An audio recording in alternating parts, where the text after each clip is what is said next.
বারবার করে তোমাকে বিভিন্ন জেলে কোর্টে তোলা হচ্ছে, তো সেই বিষয় নিয়ে যারা সংবাদ মাধ্যম It is not judicial trial. I am facing political trial only. Judicial trial যদি ফেস করতাম এতদিনে বেল হতো।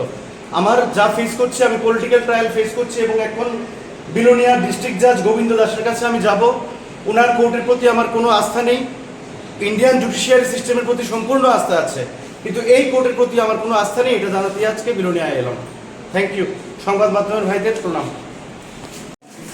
জেলে থাকতে হয়, জেলে এবার স্পেসিফিক কোনো কমপ্লেন হলে জেলে না থেকে তো অপশন নেই কিছু আমার।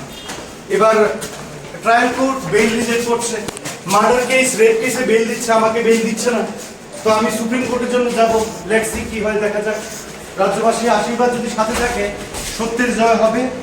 And I strongly believe. কি বলবে তুমি?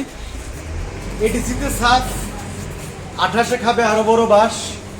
প্রদ্যুৎ বাবু দেখিয়ে দিয়েছেন কিভাবে বিজেপি মুক্ত ত্রিপুরা করতে হয়, এবং আমাদের ত্রিপুরাসারা দেখিয়েছেন বিজেপি মুক্ত ত্রিপুরা করে। এক সেকেন্ড স্যার, বিজেপি মুক্ত ত্রিপুরা করে, এবং এই বিজেপির পরাজয় এডিসিতে এর দায় স্বীকার করে মানিক সাহার দ্রুত পদত্যাগ করা উচিত।